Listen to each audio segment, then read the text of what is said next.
Audio Jungle. Audio Jungle.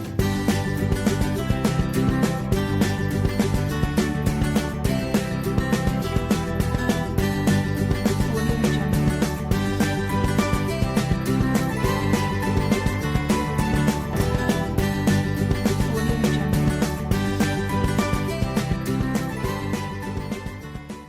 Hello குட்டீஸ், welcome to plus program. இந்த வாரம் பிளஸ் ப்ரோக்ராம் மூலமாக நான் உங்கள் எல்லாரையும் மீட் பண்ணுறதுல ரொம்ப ஹாப்பியாக இருக்கேன். நீங்களும் பிளஸ் ப்ரோக்ராம்க்காக ரொம்ப எக்ஸைட்டிங்காக வெயிட் பண்ணிகிட்டு இருக்கீங்க நான் நம்புகிறேன். ஓகே, இன்றைக்கி நம்ம ப்ரோக்ராமில் சூப்பரான செக்மெண்ட்ஸ்லாம் வெயிட்டிங்கில் இருக்குது. ஸோ இப்போ நம்ம ப்ரேயர் சாங்கோட ஸ்டார்ட் பண்ணிடலாமா?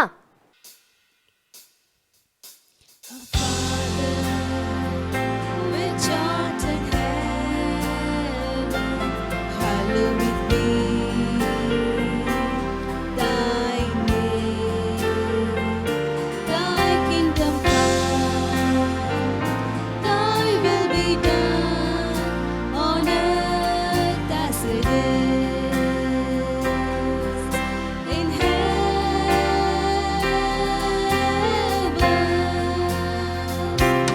Give us this day our daily bread.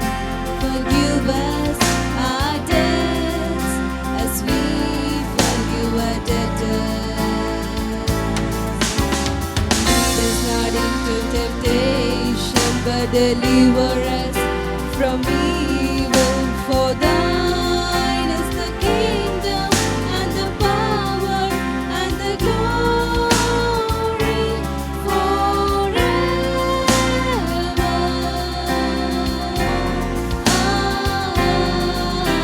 Amen. Forever and ever.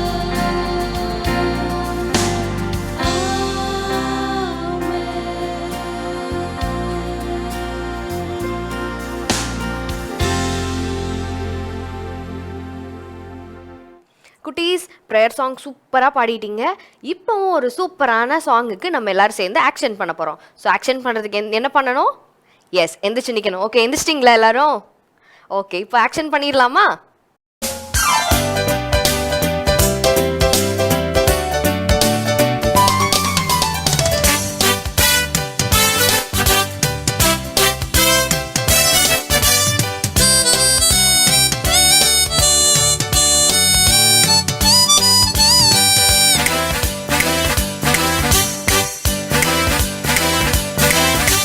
நான் உனக்கு போதும் என்று சொன்னவர் இயேசையா. நானும் உந்தன் சந்நிதியில் காத்திருப்பேன் இயேசையா. நான் உனக்கு போதும் என்று சொன்னவர் இயேசையா. நானும் உந்தன் சந்நிதியில் காத்திருப்பேன் இயேசையா. நல்லவாரே வல்லவாரே நல்லவாரே சொல்பவாரே நன்றி சொல்லி பாடிடுவேன். நல்லவாரே வல்லவாரே நல்லவாரே சொல்பவாரே நன்றி சொல்லி பாடிடுவேன். நான் உனக்கு போதும் என்று சொன்னவாரே இயேசையா. நானும் உந்தன் சந்நிதியில் காத்திருப்பேன் இயேசையா. குட்டீஸ், சூப்பராக ஆக்ஷன் பண்ணீங்க. இப்போ அதே மாதிரி நின்றுட்டுருங்க, உட்காந்துராதீங்க. நம்ம எல்லாரும் சேர்ந்து கண்களை மூடி ஏசப்பாவை ப்ரைஸ் பண்ணி வர்ஷிப் பண்ண போகிறோம். பண்ணலாமா?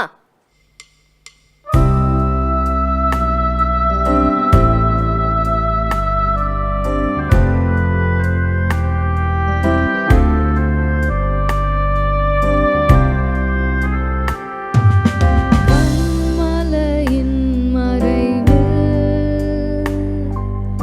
உள்ளங்கையின் நடுவில் மலையின் மறைவில்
சூப்பராக ஆக்ஷன் சாங் பண்ணோம், ஏசப்பாவை வர்ஷிப் பண்ணோம்.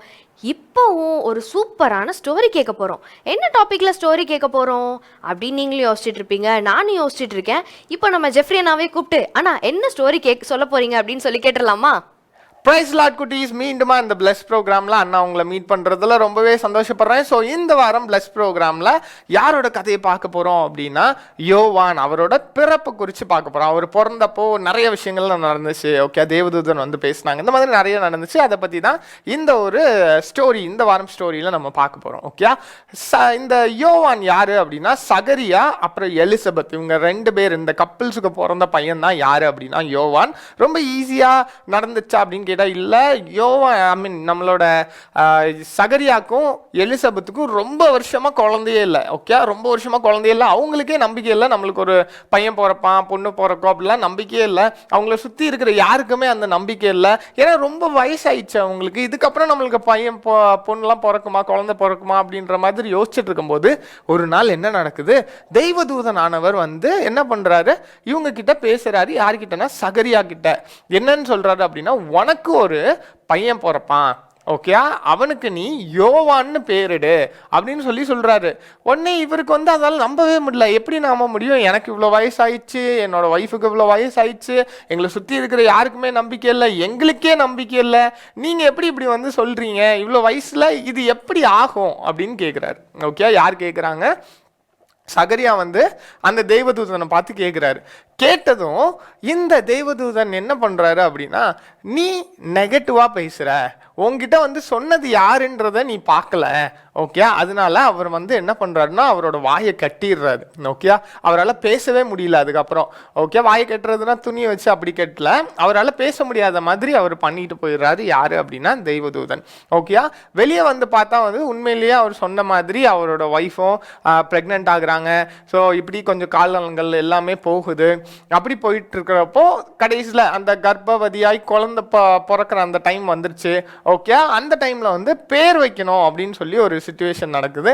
அப்போ வந்து எல்லாருமே வந்து அவரோட ஒய்ஃப், அதாவது சகரியாவோட ஒய்ஃப் கிட்ட கேட்குறாங்க, இந்த குழந்தைக்கு என்ன பேர் வைக்க போகிறோம் அப்படின்னு சொல்லி கேட்குறப்போ அவங்க ஒய்ஃப் வந்து சொல்கிறாங்க, நான் இவனுக்கு யோவான்னு பேர் வைக்க போகிறேன் அப்படின்னு சொன்னோன்னா கூட இருக்கிற எல்லாருமே கேட்குறாங்க, இந்த பேரில் உன்னோட சந்ததியிலே யாருமே கிடையாது அப்படின்னு சொல்கிறப்போ இந்த அவங்க ஒய்ஃப் வந்து என்ன சொல்கிறாங்க, அந்த பேர் தான் வைக்க போகிறேன்னு சொன்னோன்னே திரும்பி எல்லாருக்கிட்டே அடுத்து யார்கிட்ட கேட்பாங்க, அவரோட ஹஸ்பண்ட் நம்ம சகரியா கிட்ட கேட்குறாங்க. ஆனால் சகரியாவால் தான் வாய் பேச முடியாது. உடனே என்ன பண்ணுறாரு, ஆக்ஷன்லேயே சொல்லி பார்க்குறாரு கொஞ்ச நேரம், யோவான் தான் வைக்கணும்னு சொல்லி. புரியலன்னு ஒன்று அவங்க கிட்ட இருந்து ஒரு இந்த ஸ்லேட் மாதிரி ஒரு எழுதுகிற பதாகை ஒன்று வாங்கி, ஸ்லேட் மாதிரி ஒரு விஷயத்தை வாங்கி அதில் எழுதி காட்டுறாரு, யோவான் அப்படின்னு நான் பேர் வைக்கணும்னு எழுதி காட்டின உடனே என்ன நடக்குது, அவருக்கு வந்து வாய் கட்டி இருந்துச்சுல, அது வந்து சரியாக போய் நல்ல இயல்பாக பேச ஆரம்பிக்கிறார். சுற்றி இருக்கிறவங்களாம் பயமாகுது, என்னடா நடக்குதுங்க, இவ்வளோ வயசுக்கு அப்புறம் ஒருத்தங்களுக்கு குழந்தை பிறகுது, திடீர்னு ஒருத்தனுக்கு பேச முடியாமல் போகுது, யோவான்னு பேசணும்னு அவனுக்கு பேசுகிற மாதிரி நடக்குது.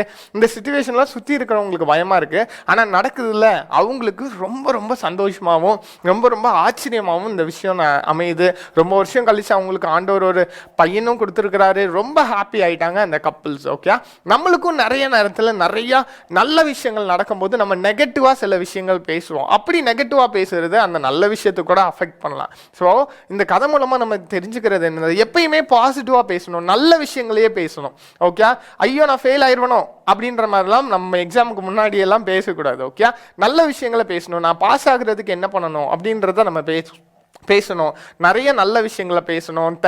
தேவையில்லாமல் இந்த நெகட்டிவான வார்த்தைகள், நெகட்டிவான சிச்சுவேஷனில் கூட நெகட்டிவான வார்த்தைகள் எதுவுமே நம்ம பேசக்கூடாது. ஓகே, ஸோ அப்படியெல்லாம் நம்ம இருந்தோம் அப்படின்னா நம்மளுக்கு நடக்கிற ரொம்ப நல்ல நல்ல விஷயங்கள் இன்னுமே சூப்பராக, இன்னுமே ரொம்ப ஹாப்பியாக நம்மளுக்கு நடந்துக்கிட்டே இருக்கும். நம்மளுக்கு யாரோ ஒருத்தங்க ஏதோ ஒரு நம்ப முடியாத ஒரு விஷயங்கள் சொல்கிறாங்கன்னா ஓகே, அதை நம்ப வேணாம். ஆனால் நம்ம ஆண்டவர் ஒரு விஷயம் சொல்கிறாரு அப்படின்னா கண்டிப்பாக அது நடக்கும். அப்படி தானே? ஏன்னா அவர் ஆண்டவர், அவர் சொல்கிற விஷயத்த நம்ம அப்படியே நம்பணும். லாஸ்ட் வீக் ஒரு ஸ்டோரி பார்த்தோம் இல்லையா, நீங்கள் வந்து அந்த குடத்து நிறைய எண்ணெய் பிடிச்சிருக்கிறீங்க, அந்த எண்ணெயை ஒரு பாத்திரமாக ஊற்றுங்க அப்படின்னு சொல்கிறப்போ ஒரு குடம் பாத்திரத்தை எத்தனை பாத்திரத்தில் ஊற்ற முடியும் அப்படின்னு அவங்க கேட்கல இல்லையா, சொன்னதை அப்படியே செஞ்சாங்க. அதே மாதிரி தான் ஆண்டவர் ஒன்று சொன்னாருன்னா அது அப்படியே நடக்கும். அதில் எந்த ஒரு சேஞ்சஸும் இருக்காது. அது அப்படியே 100க்கு 100 மார்க்ஸ் மாதிரி அப்படியே நடக்கும், பர்ஃபெக்டாக நடக்கும். நாம் அவரை நம்பணும். ஆண்டவர் என்ன சொல்கிறாரு, நீ நல்லா இரு, நல்ல பிள்ளையா இரு, அப்படின்னா உனக்கு நிறைய பிளெஸ்ஸிங்ஸ் கிடைக்கும் எல்லாமே சொல்கிறாரு இல்லையா. அது எப்படி கிடைக்கும் அப்படிலாம் கேட்கக்கூடாது. ஓகே, நம்ம நல்ல பிள்ளைங்களா இருந்தால், நம்ம ரொம்ப கீழ்ப்படிதல் உள்ள பிள்ளைகளாலாம் இருந்தோம் அப்படின்னா நம்மளுக்கு நல்ல விஷயங்கள் மட்டும்தான் நடக்கும். ஆண்டவர் நம்மளுக்கு அப்படி தான் நடத்துவார். ஓகே, ஸோ தேங்க்யூ குட்டீஸ். இந்த வாரம் ஸ்டோரி உங்களுக்கு ரொம்ப பிடிச்சிருக்கும்னு நினைக்கிறேன். இதே மாதிரியே அடுத்த வாரமும் நான் அண்ணன் உங்களை வந்து மீட் பண்ணுறேன். Thank you so much. Bye bye. God be with you all. Wow குட்டீஸ், ஜான் த பேப்டிஸ்ட் பற்றி இன்றைக்கி ஒரு சூப்பரான ஸ்டோரி நமக்கு நம்ம ஜெஃப்ரி அண்ணா சொல்லியிருக்காங்க. ரொம்ப யூஸ்ஃபுல்லாக இருந்திருக்கும் நம்புகிறேன். ஓகே, இப்போவும் நம்ம ரொம்ப இம்பார்ட்டண்டான ஒரு செக்மெண்ட் ஷைனிங் ஸ்டார்ஸ் பார்க்க போகிறோம். இன்றைக்கி ஷைனிங் ஸ்டார்ஸில் ஒரு புது ஸ்டாரை பற்றி நம்ம பொன்மணி ஆண்டி சொல்ல போகிறாங்க. அவங்க யார் அப்படின்னா கிளாரா ஸ்வைன். அவங்கள பற்றி இன்றைக்கி நம்ம நிறையா லேர்ன் பண்ண போகிறோம். ஸோ பொன்மணி ஆண்டியை கூப்பிட்டுடலாமா? Hi friends, welcome to shining star. Hello குட்டீஸ், இந்த ஷைனிங் ஸ்டார் ப்ரோக்ராம் மூலிமா உங்களை எல்லாரையும் மீட் பண்ணுறதுல எங்களுக்கு ரொம்பவே சந்தோஷம் குட்டீஸ். ஃப்ரெண்ட்ஸ், எல்லாருக்கும் எல்லா சான்ஸும் கிடைக்காது. அப்படி கிடைக்கிற சான்ஸை நல்ல முறையில் யூஸ் பண்ணிக்கணும். தனக்கு கிடைச்ச சான்ஸை ஏசுபாவுக்காக சூப்பராக யூஸ் பண்ண ஒருத்தரை பற்றி தான் இன்றைக்கி நம்ம பார்க்க போகிறோம். எஸ் குட்டீஸ், வாய்ப்புகளும் பதவிகளும் எல்லாருக்கும் அமையாது குட்டீஸ். அப்படி ஒரு சிலருக்கு கிடைக்கிற அந்த வாய்ப்பை சரியான முறையில் யூஸ் பண்ணிக்கணும். அது மட்டும் இல்லாமல் நமக்கு யாருக்காவது உயர் பதவிகள் எல்லாம் கிடைச்சதுன்னா அந்த உயர் பதவிகள் மூலமாக ஏசப்பாவுக்காக எப்படி ஷைன் பண்ணலாம் அப்படிங்கிறத நம்ம முயற்சி செய்யணும். இன்றைக்கி நம்ம பார்க்க போகிற ஷைனிங் ஸ்டார் கூட அந்த மாதிரியான ஒருத்தர் தான். தனக்கு கிடைச்ச வாய்ப்பை சூப்பராக ஏசப்பாவுக்காக பயன்படுத்திக்கிட்டாங்க. அவங்க யார் தெரியுமா அபி? யாருமா? அவங்க தான் கிளாரா ஸ்வைன். இவங்க வந்து எந்த கண்ட்ரியை சேர்ந்தவங்க அபி? அமெரிக்கா கண்ட்ரியை சேர்ந்தவங்க. ஆமாம், அமெரிக்க தேசத்தை சேர்ந்தவங்க. கிளாரா ஸ்வைன் அவங்க வந்து 1834 வருடம் ஜூலை 18வது நாள் பிறந்தாங்க. இவங்களுடைய அப்பா பெயர் வந்து ஜான் ஸ்வைன். இவர் வந்து ஐரிஷ் வம்சாவளியை சேர்ந்தவர். இவங்களுடைய அம்மா பெயர் வந்து கிளாரியா சீவி. இவங்க வந்து நியூ இங்கிலாந்து வம்சாவளியை சேர்ந்தவங்க. இந்த கப்பலுக்கு வந்து ஒரே பெண்ணாக வந்து கிளாரா ஸ்வைன் பிறந்தாங்க. கிளாரா ஸ்வைன் சிறு வயது முதலே வந்து ஆண்டவருக்கு விருப்பமான பிள்ளையாக வளர்ந்து வந்தாங்க. இவங்க வளர்ந்ததுக்கு அப்புறமா ஒரு ஸ்கூலில் வந்து டீச்சராக ஒர்க் பண்ணிட்டு இருந்தாங்க. அப்படி ஒர்க் பண்ணிட்டு இருந்த சமயத்தில் அங்கே அந்த ஸ்கூலில் வந்து நோய்வாய்ப்பட்டவர்களெல்லாம் வந்து கவனித்து கொள்கிற ஒரு வாய்ப்பு அவங்களுக்கு கிடைச்சிது. அப்படி அந்த நோய்வாய்ப்பட்ட சிக் பீப்புள் எல்லாம் அவங்க வந்து கவனிச்சுட்டு இருக்கும்போது, அதெல்லாம் அவங்க தொடர்ந்து செஞ்சுட்டு வந்துட்டு இருக்கும்போது அவங்களுக்கு என்னாச்சுன்னா மருத்துவத்து மேலே ஆர்வம் ஏற்பட ஆரம்பிச்சுது. ஸோ வந்து மருத்துவம் படிக்கணும் அப்படின்னு சொல்லி அவங்களுக்கு ஒரு இன்ட்ரெஸ்ட் வந்துச்சு. அதனால அவங்க என்ன செஞ்சாங்க அப்படின்னா மருத்துவம் படிக்க ஆரம்பிச்சாங்க. போய் மெடிக்கல் காலேஜில் சேர்ந்து மருத்துவம் படித்தாங்க. 3 ஆண்டுகள் படித்து பட்டமும் பெற்றுக்கொண்டாங்க. அதை தொடர்ந்து மருத்துவ பயிற்சியும் மேற்கொண்டாங்க. இந்த மாதிரி அவங்க வந்து பண்ணிட்டு இருக்கும்போது ஒரு நாள் வந்து கிளாரா ஸ்வைன் அவர்களை ஏசப்பா சந்திச்சாங்க. கிளாரா ஸ்வைன் அவர்களை வந்து மிஷினரி ஊழியம் செய்யறதுக்காக அழைச்சாங்க. கிளாரா ஸ்வைனும் தன்னை முழுவதுமாக ஆண்டவருக்கு ஒப்பு கொடுத்து மிஷினரி ஊழியம் செய்யறதுக்கு புறப்பட்டாங்க. அவங்க எங்க சென்றாங்க அப்படி? எங்கம்மா சென்றாங்க? அவங்க வந்து இந்தியாவுக்கு தான் ஊழியம் செய்யறதுக்கு வந்தாங்க. 1870வது வருடம் நம்ம இந்தியாவுக்கு கப்பல் மூலமா பயணப்பட்டு மிஷினரியா நம்ம இந்தியாவுக்கு வந்தாங்க. இதுல ஒரு சிறப்பு இருக்குது அப்படி, என்ன தெரியுமா? என்னம்மா? கடல் கடந்து மருத்துவ மிஷினரியா முதல்ல வந்த பெண் மிஷினரி எல்லாற்றுக்கும் இவங்க தான் முன்னோடியா இருந்தாங்க. பெண் மிஷினரிகள்லேயே அதுவும் இல்லாமல் மருத்துவ பெண் மிஷினரிகள்லேயே இவங்க தான் முதன்மையானவர்களாக இருந்தாங்க. அந்த காலகட்டத்தில் கடல் கடந்து வந்து மிஷினரி ஊழியம் செய்த முதல் பெண் மிஷினரின்னு கூட இவங்களை வந்து சொல்லலாம். மருத்துவ முதல் பெண் மிஷினரின்னு இவங்களை சொல்லலாம். நம்ம இந்தியாவில் நிறைய நோய்வாய்ப்பட்ட மக்களுக்கு வந்து ரொம்ப அன்பான முறையில் கிளாரா ஸ்வைன் அவர்கள் ட்ரீட்மெண்ட் பண்ணாங்க. அது மட்டும் இல்லாமல் ட்ரீட்மெண்ட் மட்டும் கொடுக்காம ஏசப்பாவுடைய அன்பையும் எல்லா மக்களுக்கும் எடுத்து சொன்னாங்க. கிளாரா ஸ்வைன் எல்லார் மேலேயும் காட்டுற அன்பு வந்து வெறும் நார்மலாக இல்லாமல் இயேசுவின் அன்பை பிரதிபலிக்கிறதா இருந்தது. இது மூலம் கிட்டத்தட்ட வந்து 1300க்கும் மேற்பட்ட நோயாளிகளுக்கு ஒரு வருடத்திலேயே வந்து சிகிச்சையெல்லாம் அவங்க வந்து செஞ்சாங்க. இது மூலமாக கிளாரா ஸ்வைன் அவர்கள் எல்லாராலே வந்து ரொம்ப பாராட்ட பெற்றாங்க. ரொம்ப அழகாக வந்து எல்லாருக்கும் வந்து ட்ரீட்மெண்ட் பண்ணுவாங்க. முழு மனதோடு எல்லா நோயாளிகளையும் அணுகுவாங்க. ஏசப்பாவை பற்றி எல்லாருக்கிட்டையும் ரொம்ப அழகாக சொல்லுவாங்க. பாருங்கள் ஃப்ரெண்ட்ஸ், அவங்களுக்கு வந்து முதல்ல ஒரு ஸ்கூலில் டீச்சராக ஒர்க் பண்ணுறதுக்கான வாய்ப்பு கிடைச்சிது. அதையே அவங்க அழகாக பயன்படுத்திக்கிட்டாங்க. அதுக்கப்புறம் அவங்களுக்கு வந்து மருத்துவம் படிக்கணும்னு ஆசை இருந்துச்சு. ஸோ படித்தாங்க. ஏசப்பா கிளாரா ஸ்வைன் அவர்கள் வந்து ஒரு மிஷினரி ஊழியம் செய்கிறதுக்கு அழைச்சாங்க. அவங்களும் அதை உண்மையாக அந்த வாய்ப்பையும் அவங்க பயன்படுத்தி கொண்டு மிஷினரியாக நம்ம இந்தியாவுக்கு வந்தாங்க. இங்கே இந்தியாவில் அவங்களுக்கு கிடைச்ச எல்லா சான்ஸையும் பயன்படுத்தி அழகாக ஏசப்பாவுடைய அன்பை எல்லாருக்கும் சொல்லிகிட்டே இருந்தாங்க. அவங்க என்ன செஞ்சாங்க அப்படின்னா நம்ம இந்தியாவில் ஒரு மருத்துவமனையையும் கட்டினாங்க. அந்த மருத்துவமனை கட்டுறதுக்கு வந்து யார் ஹெல்ப் பண்ணாங்க தெரியுமா அபி? யாருமா ஹெல்ப் பண்ணாங்க? அப்போ அந்த காலகட்டத்தில் ஒரு முகமதியன் நவாப் இருந்தார். அவர் என்ன செய்வார் அப்படின்னா கிறிஸ்துவ மக்களுக்கு எதிராக இருப்பாரு. கிறிஸ்தவத்தை பரப்பக்கூடாது, கிறிஸ்துவ மக்கள் எல்லாம் கண்டா ரொம்ப எதிர்ப்பாரு, கிறிஸ்தவர்களுக்கு எதிரான காரியங்கள் எல்லாம் ரொம்ப பண்ணுவாரு. ஆனா அப்படி இருந்த அந்த நவாப் கூட கிளாரா ஸ்வைன் அவர்கள் வந்து ரொம்ப அன்பா எல்லார்கிட்டையும் நடந்துக்கிறத பார்த்து அவங்களுக்கு என்ன செஞ்சாங்கன்னா இந்த ஹாஸ்பிட்டல் கட்டுறதுக்கு தன்னுடைய நிலத்தவே வந்து தானமா கொடுத்தாங்க. அது மட்டும் இல்லாமல் கிளாரா ஸ்வைன் அவங்க வந்து செய்கிற அந்த கிறிஸ்துவ பணிகளுக்கெல்லாம் ரொம்ப ஊக்கமளித்தாங்க இந்த நவாப். ஸோ கிறிஸ்துவத்தையும் கிறிஸ்துவ மக்களையும் வெறுக்கக்கூடிய ஒருத்தரையே வந்து நேசிக்கத்தக்கதா மனுஷனாக வந்து இந்த கிளாரா ஸ்வைன் மாற்றினாங்க. இதெல்லாம் வந்து ஏசப்பா கிளாரா ஸ்வைன் அவர்களோடையே கூட இருந்ததுனால தான் மட்டும் ஆச்சு குட்டீஸ். பாருங்க குட்டீஸ், தனக்கு கிடைச்ச சின்ன சின்ன வாய்ப்புகளையும் இந்த கிளாரா ஸ்வைன் அவங்க வந்து அழகா பயன்படுத்திக்கிட்டாங்க. இது மட்டுமா செஞ்சாங்க, இன்னும் என்ன நிறைய காரியங்கள் எல்லாம் செஞ்சிருக்கிறாங்க. அதெல்லாம் என்னன்னு சொல்லி நம்ம வந்து நெக்ஸ்ட் வீக் பார்க்கலாம் குட்டீஸ். until then பாய் குட்டீஸ். இன்னைக்கு இந்த மிஷினரி பற்றி நம்ம நிறைய விஷயங்கள் லேர்ன் பண்ணிக்கிட்டோம். ஸோ கிளாராவை பற்றி நமக்கு நெக்ஸ்ட் வீக்கும் நம்ம நிறைய லேர்ன் பண்ண போகிறோம். ஸோ மறக்காமல் நெக்ஸ்ட் வீக்கும் எங்கள் கூட ஜாயின் பண்ணிக்கோங்க, ஓகேவா குட்டீஸ்? இப்போவும் நம்ம எல்லாரும் ஒரு சூப்பரான மெமரி வர்ஸ் படிக்க போகிறோம். உங்களோட பைபிளாக எடுத்துகிட்டு வாங்க, நானும் போய் என்னோட பைபிளை எடுத்துகிட்டு வந்துடுறேன். ஹாய் ஃப்ரெண்ட்ஸ், இப்போ நம்ம மெமரி வர்ஸ் படிக்கலாமா? எல்லாரும் போய் உங்கள் பைபிள் எடுத்துக்கோங்க. லூக்கா 1:14. உனக்கு சந்தோஷமும் மகிழ்ச்சியும் உண்டாகும், அவன் பிறப்பு நிமித்தம் அநேகர் சந்தோஷப்படுவார்கள். இந்த மெமரி வர்ஸ் உங்களுக்கு ஈஸியாக இருக்கா? உடனே ஸ்க்ரீனில் தெரியுற நம்பருக்கு சென்ட் பண்ணி விட்ருங்க. வாவ், ரொம்ப குட்டியாக சூப்பரான ஒரு மெமரி வர்ஸில். ஓகே, சீக்கிரமாக ஸ்க்ரீனில் தெரிகிற நம்பருக்கு வீடியோ எடுத்து சென்ட் பண்ணிடுங்க. குட்டீஸ், ப்ரோக்ராமோட எண்டுக்கு வந்துட்டோம். ஸோ இப்போ நம்ம எல்லாரோட ஃபேவரட்டான பப்பட் டான்ஸ் பார்க்க போகிறோம். பார்க்கலாமா?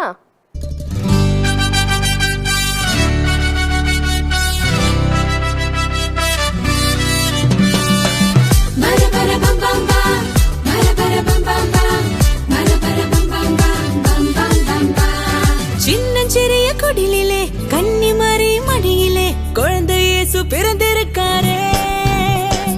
சின்னஞ்சிறிய குடிலே கன்னிமரி மடியிலே குழந்தை இயேசு பிறந்திருக்காரே. குடில கொஞ்சம் பாரு, குழந்தை சத்தம் கேளு, தாலாட்டு பாட்டு பாடிடு. குடில கொஞ்சம் பாரு, குழந்தை சத்தம் கேளு, தாலாட்டு பாட்டு பாடிடு. குடில கொஞ்சம் பாரு, குழந்தை சத்தம் கேளு, தாலாட்டு பாட்டு பாடிடு. சின்னஞ்சிறிய குடிலிலே கன்னிமரி மடியிலே குழந்தை இயேசு பிறந்திருக்காரே. சின்னஞ்சிறிய குடிலிலே கன்னிமரி மடியிலே குழந்தை இயேசு பிறந்திருக்காரே.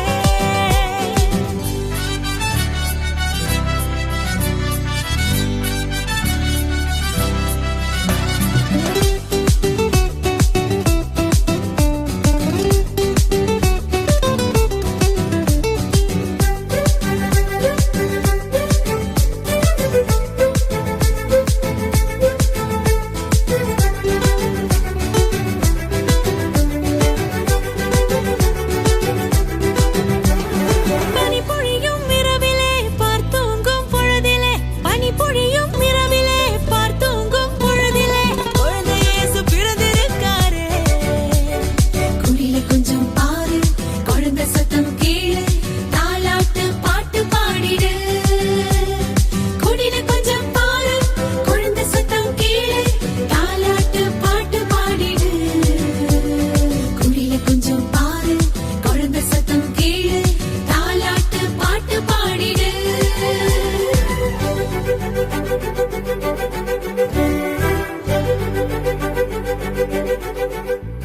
குட்டீஸ், பப்பட் டான்ஸை நீங்கள் நல்லா என்ஜாய் பண்ணியிருப்பீங்க நம்புகிறேன். இன்றைக்கி ப்ரோக்ராம் உங்களுக்கு ரொம்ப யூஸ்ஃபுல்லாக இருந்திருக்கும் நம்புகிறேன். இன்றைக்கி நிறைய செக்மெண்ட்ஸ் நம்ம பார்த்தோம். உங்களோட லைஃப்பில் கண்டிப்பாக நீங்கள் இன்றைக்கி லேர்ன் பண்ணதை அப்ளை பண்ணுங்கள் குட்டீஸ், ஓகேவா? ஸோ இதே மாதிரி சூப்பரான பிளஸ் ப்ரோக்ராமில் நான் உங்களை நெக்ஸ்ட் வீக் மீட் பண்ணுறேன். until then, bye bye.